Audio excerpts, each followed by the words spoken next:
Hey guys, this is Issues with Toddy One Skip. So, like I said, I wanted to do coverage of Mike Rinder's 6 video parting, basically. And, I never take anybody's full video and put it out there because I always think that the person that created the video should get the views. But I'm going to put some highlights out there. Mike starts the video off by saying that he's exhausted basically all the medical drugs out there that, or all the medical therapies out there that could help him get better from cancer. And now he's relying on more homeopathic stuff, and diet is one of the things that his wife is helping him with, and hopes that maybe that will at least give him some more time, I guess. Also, what Mike said he's going to do is, with this 6-part video, he wants to release the toxicity that he feels is inside of him, stuff that's bothering him, stuff that has stressed him out, stuff that he feels before he leaves this earth he wants to share in hopes of other people not falling into the same trap that he deems with some people that are part of the SPTV or former SPTV or former Scientology or former friends of his. And he goes in hard on a few of these people. So they went in hard on him for a long time. He didn't say shit. Now we're going to hear what he has to say. So, all right, guys, let's join Mike Rinder. So we changed my diet, and there are a bunch of other things that are more spiritual, metaphysical, soul-related that include trying to look for the things that have brought toxicity and poison into your life, that have been held up inside and that you need to release, and doing things that you feel are important for you based on your instinct and what you feel to be true. Part of that for me is that I have never been someone who has backed off from bullies or haters or those who seek to hurt other people. And it has been somewhat difficult over these, sort of the last year and a half, to not speak out and not respond to a lot of things that have been said that are toxic and hurtful and poisonous and untrue. And I want to take this opportunity somewhat for myself, but perhaps more importantly, because I feel that I have always been someone who has spoken out against that stuff to try and protect other people, or at least give them an opportunity to understand that they too may get involved or may too be negatively affected by things and people. And so I am doing a series of videos here to try and set forth some truths. Guys, I just want to say here that truth is the way that we view something and deem it to be correct. So sometimes truth looks different for other people, even when you're talking about the same thing. Is that fair? That's fair to say, right? Because everybody's got a different perspective, especially when you're in on it and you got feelings involved, right? So in all fairness, that's something that needs to be considered. I've already seen all the videos. I don't think that Mike's being dishonest about anything, but I don't know Mike. I can only go by what he's saying. You know, the fact that everybody is really pissed off because he's not saying other things. He's saying something that's important to him, and he should have that right to say that. So I know that there are plenty of people out there that will just dismiss this, say that this is just some sort of vendetta. Believe me, it's not. It's something that I'm trying to do for my own good and for everybody else's good. Obviously, I have stepped down recently from the AfterMath Foundation and Child USA. I did so because I felt I could no longer fulfill any role that would be of value to them at this point.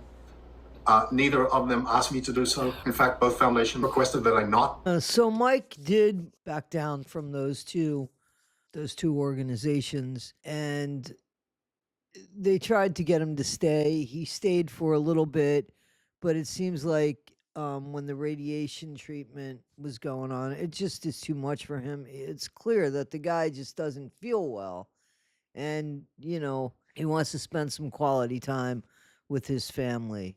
Now he's more than just being in a meat body, as they say in Scientology. Like I said, I think that he has a newfound respect, and he feels like life is sacred, and that you get one, or at least that you remember, you know. I am obviously addressing a lot of what has happened with Aaron Smith-Levin. Aaron Smith-Levin is someone who came into this world of the ex-Scientology community and grabbed onto the credibility that being a part of the Aftermath show and then the Aftermath Foundation gave him. Excuse me. And from the very beginning, this started to create a lot of problems. The problems with Aaron didn't begin in November of 2023. They began way before that. So I just want to say that I totally believe him. I do think that Aaron took advantage of a situation and he ran with it. I also know that, in all fairness, Mike worked for Aaron at some point. When Mike left Scientology, Aaron gave him a job so that he could support his family. So I don't know the details of that, but I do believe that that's what happened. So Aaron did take advantage of the Scientology aftermath program, and he did run with that. I don't think that there's anything wrong with that. He took advantage of a situation. That's what he did, And let me say 100% that I said, and it only made sense, right? That this problem that occurred in November, and the reason why they wanted him out of the Aftermath Foundation, had been going on, and they had been trying to warn him, because you saw the warmth that Mike had for Aaron in Mike's eyes, and I believed 1000% that they were trying to warn Aaron, to please Aaron, get your shit together. Please, Aaron, I did videos on it. Totally believe that happened. And that's what Mike's saying happened. And that makes sense, right? That makes sense. And those problems were things that related to primarily his personal life. And none of us on the board of the Aftermath Foundation, who are all friends with Aaron, wanted to make his personal life the issue of his participation in the board. In fact, he was constantly reminding us that it's a very Scientological thing to judge someone based on their personal life. That is not how society is today, and not how, quote, normal people act. But the litany of things that happened over the beginning stages of the ultimate breakup are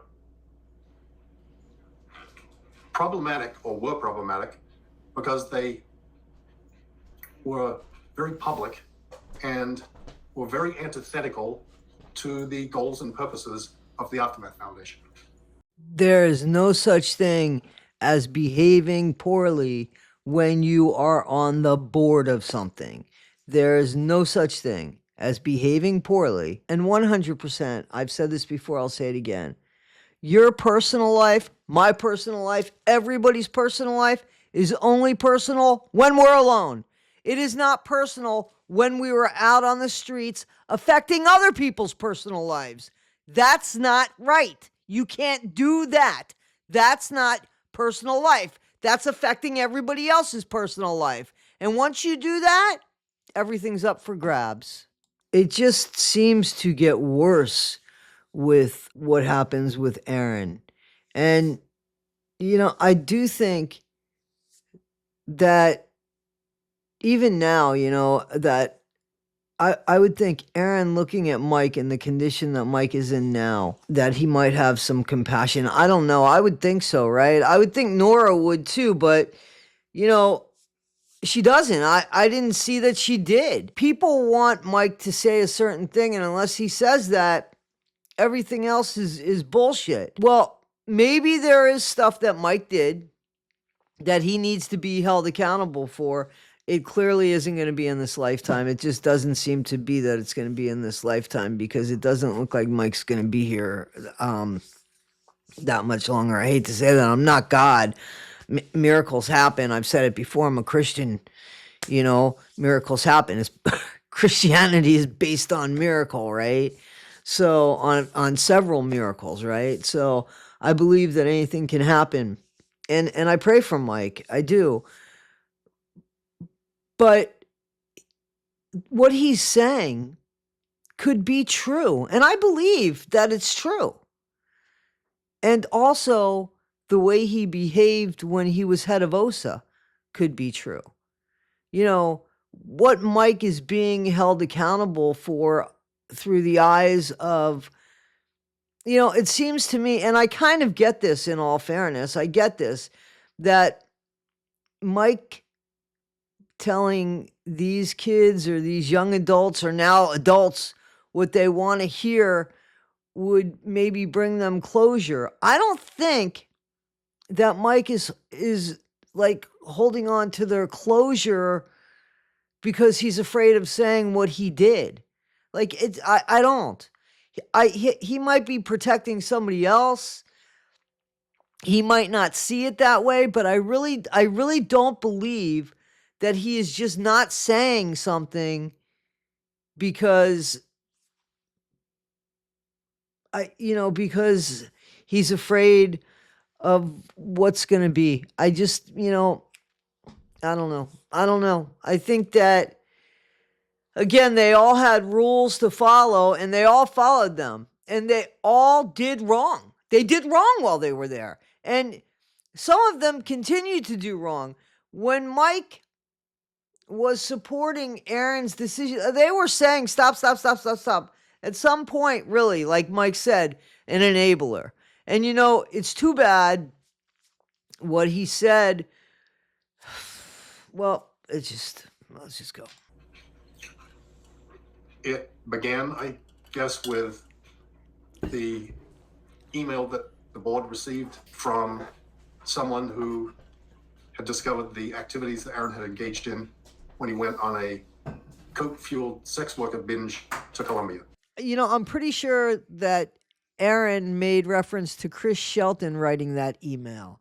I'm pretty sure that he said something about Chris Shelton writing that email, and how, in Scientology, I guess they all told on each other, but they're all telling on each other now. I mean, seriously, they're all telling on each other now. In all honesty, this is really the first time that Mike has really spoken out on his own and addressed these issues.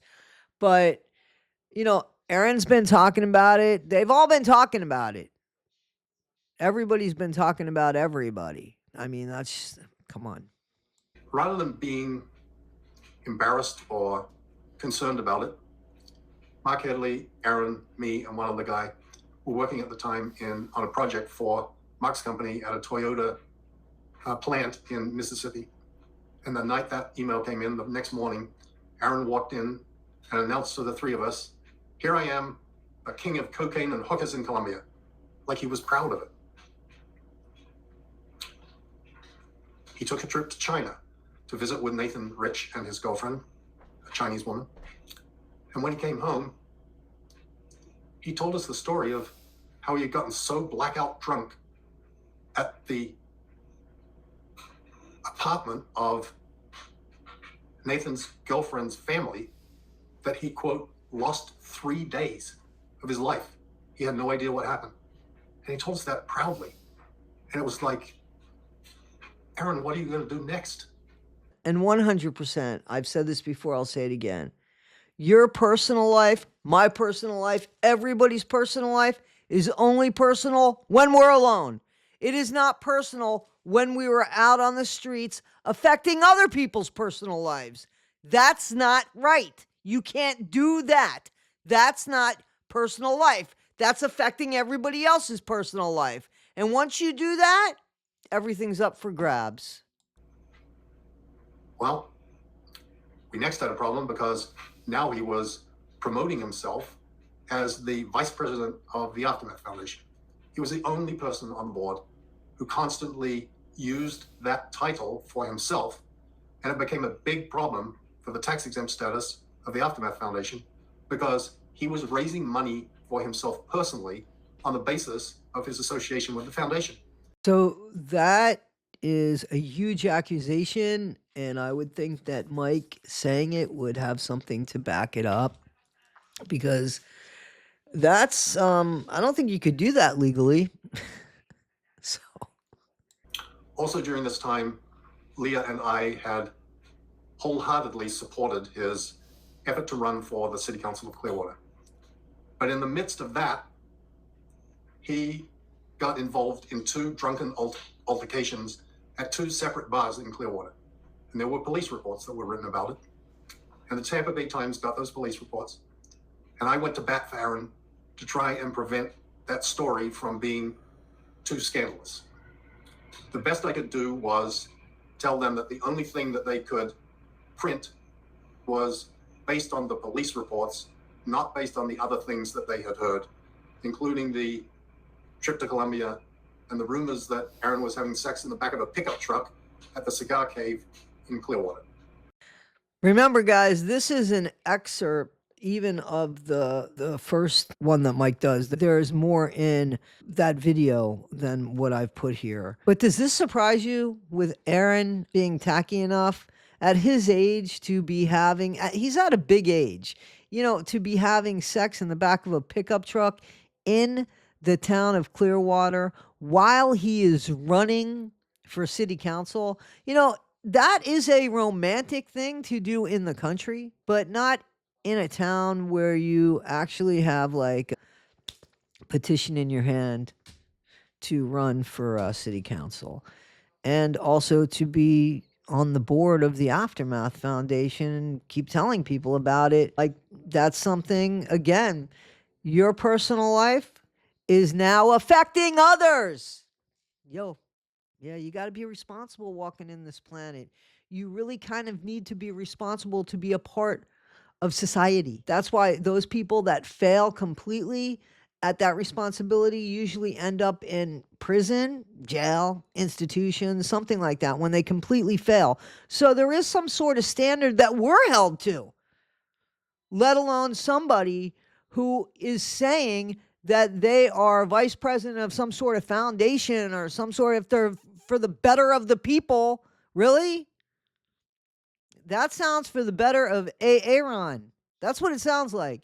And it doesn't surprise me, and I do believe it. I believe it. And we were all worried that Aaron was going to get himself in really deep trouble. We forewarned him that OSA was watching him every step of the way.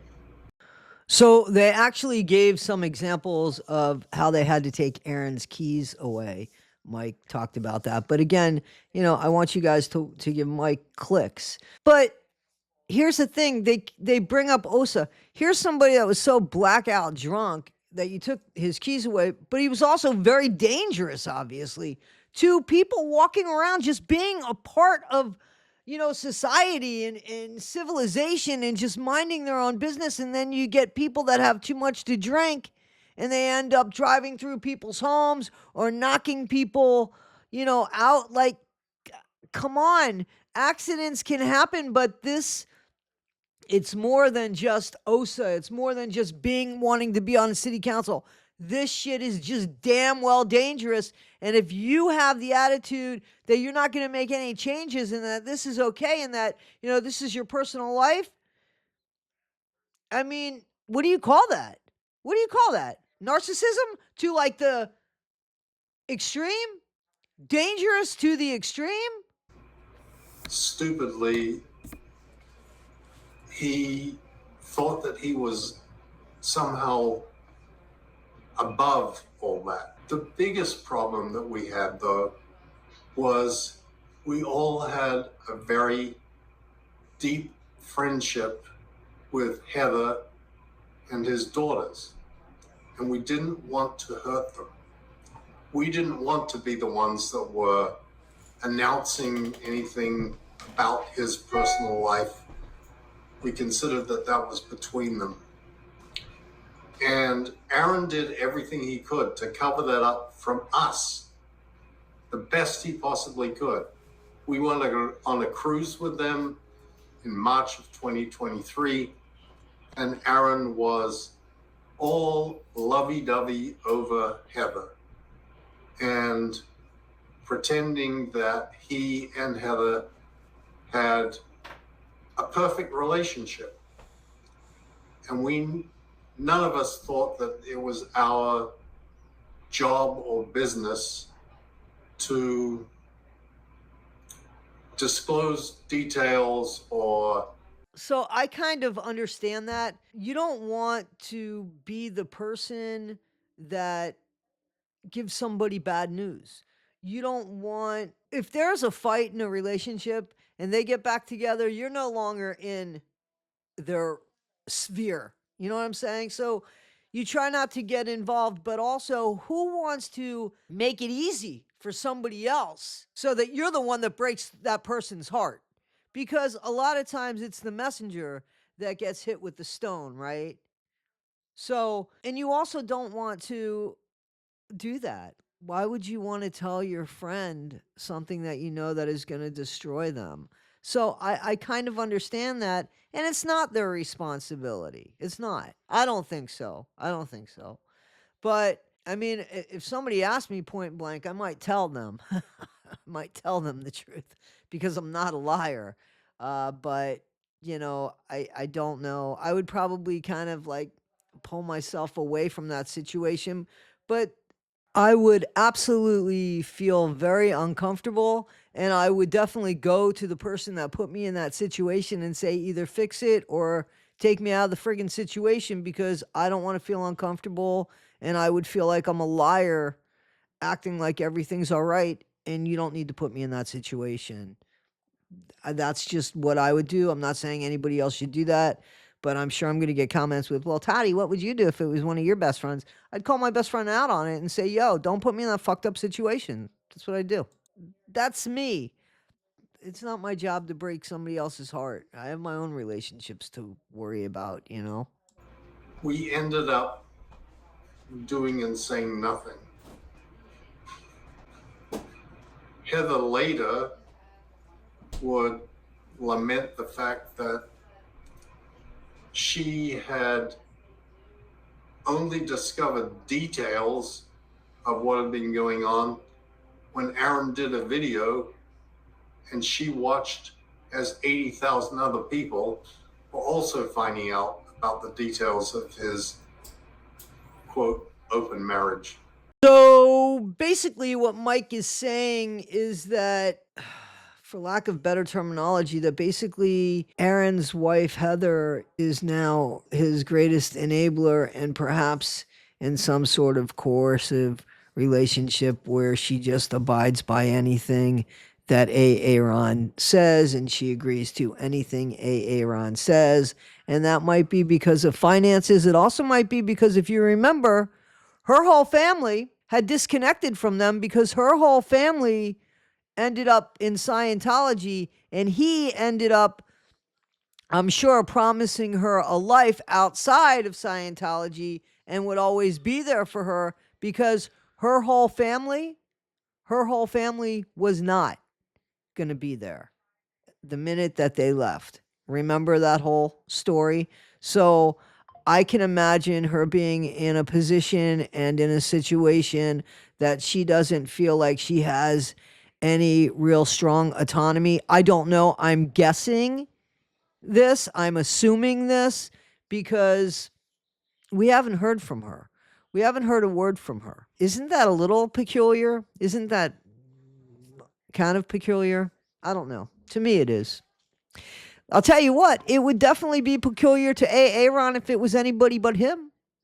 It's a very sad thing for all of us to watch that happen. Oh, there was one other thing that was really, really important in this saga. Aaron had become the intake person for the AfterMath Foundation when people reached out to the foundation. And we discovered that he had been unilaterally rejecting people without informing other people on the board. He had also been taking people who reached out to the foundation and using them as a means of getting content for his videos. Reese Quibble was someone who reached out to the foundation. Aaron never reported anything about it and started using her as a source of inside information into Scientology until he doxed her. Now, guys, I remember that. I remember when he doxed Relatable Reese. I don't know if she reached out and he helped her and kept it from the other board members. I don't know about that. Why would Mike say that? I don't know about that. But I remember the doxing part. It was by accident. He said it was by accident. And to, you know, why are you telling people no? We're not going to help you. Why are you making that decision on your own so that you could later do something else? I don't know. I mean, this is Mike's side of the story. A-Aron has the side of the story. Mike's side of the story is coming out now. So we heard A-Aron's side of the story. Now we're hearing Mike's side of the story. And that's what's coming out on these videos. And I'm here for it. I'm all here for it. I think that, you know, what's pissing a lot of people off is that Mike is not unburdening what they want him to unburden. And in the meantime, Mike, I guess, feels like he needs to unburden what he needs to unburden. And of course, it's going to cause problems for a few people. Guys, if you want me to continue to cover this, I'd like to. But only if you guys are interested, let me know. This is, remember how the channel got started with Scientology. That was what was going on. I really appreciate you guys. As always, it's been a year. Thank you so, so much. I so appreciate you guys. This is Issues with Toddy One Skip. Be better today than you were yesterday, not half as good as you'll be tomorrow. Thank you guys.